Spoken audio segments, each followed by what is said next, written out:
মুখ্যমন্ত্ৰীৰ চকুৰ কুটা দাঁতৰ হুল ডক্টৰ হীৰেন গোহাঁই আন্দোলন কৰিব জেকাই দিয়া মানুহক দি পেলাই নিজে ঘৰত ব্ৰেড এণ্ড ব্ৰেকফাষ্ট কৰি বহি থাকে তেওঁৰ দৰে ডুপ্লিকেট মাল নায়ে দেখা মই আজিলৈকে জীৱনত বিজেপিৰ ৰাজ্যিক সভাপতি দিলীপ শইকীয়াৰ আকৌ ছাৰ মাল বুলি বিশেষণ দিয়া ডক্টৰ গোহাঁই সভাপতিৰ ছাৰ আচলতে হীৰেন গোহাঁই ছাৰৰ উদ্যোগটোক তেখেতৰ চেষ্টাটো মই নেতিবাচক ক'ব বিচৰা নাই তেখেতৰ প্ৰয়াসটো ইতিবাচক প্ৰয়াস প্ৰথমবাৰ বিজেপিৰ সভাপতিৰ দ্বাৰা ডক্টৰ হীৰেন গোহাঁইৰ চিন্তাক ইতিবাচক চিন্তা আখ্যা ডক্টৰ গোহাঁইক ছাৰ সম্বোধন কৰি সংবাদ মাধ্যমত বাৰ্তা বিজেপিৰ ৰাজ্যিক সভাপতিৰ ৰাজ্যিক বিজেপিৰ নতুন সভাপতি দিলীপ শইকীয়াই কৈছে বিৰোধীক একত্ৰিত কৰাৰ চিন্তাক ইতিবাচক আখ্যা দিছে সভাপতি দিলীপ শইকীয়াই ডক্টৰ গোহাঁইৰ ইতিবাচক চিন্তাৰ বিপৰীতে নেতিবাচক চিন্তা দলসমূহৰ ডক্টৰ গোহাঁইক ইতিবাচক আখ্যা দি বিৰোধী দলসমূহক পুনৰ টাৰ্গেট বিজেপিৰ ৰাজ্যিক সভাপতিৰ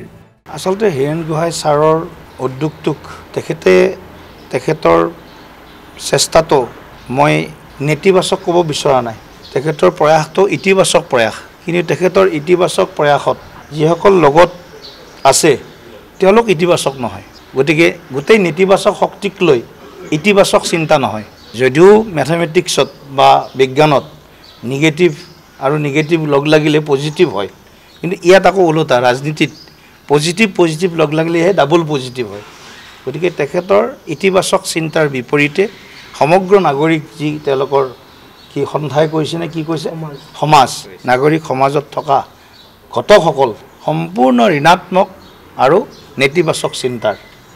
গতিকে নেতিবাচক চিন্তাই ৰাজ্যৰো কল্যাণ সাধন নকৰে জনতাৰো কল্যাণ সাধন নকৰে আৰু এই তেওঁলোকৰ যিটো চিন্তা এই চিন্তাকো সামগ্ৰিক দৃষ্টিকোণেৰে আগবঢ়াই নিব নোৱাৰে ইমানতে শেষ হোৱা নাই দিলীপ শইকীয়াৰ কথা দিলীপ শইকীয়াৰ মুখত ৰামায়ণৰ কথা ত্ৰেতা যুগত প্ৰভু শ্ৰীৰামে 14 বছৰ বনবাস খাটিছিল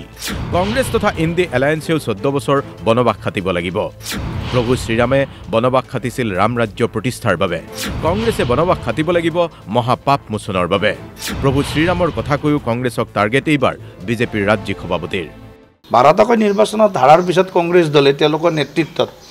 13 নম্বৰত আৰু মই ভাবিছোঁ 14 বছৰটো মিনিমাম বনবাস খাটিবই লাগিব কংগ্ৰেছ আৰু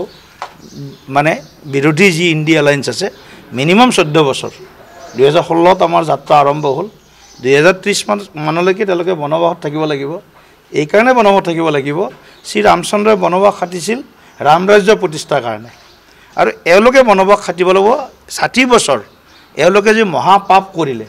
এই মহাপাপৰ প্ৰায়শ্চিত্তৰ কাৰণে এওঁলোকে 14 বছৰ মিনিমাম বনবাস খাটিব লাগিব সভাপতি দিলীপ শইকীয়াই আৰু ক'লে 2030লৈ চৰকাৰ গঠনৰ আশা এৰা ভাল কংগ্ৰেছে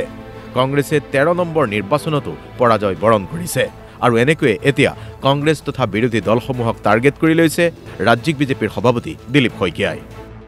ব্যুৰো ৰিপৰ্ট DY 365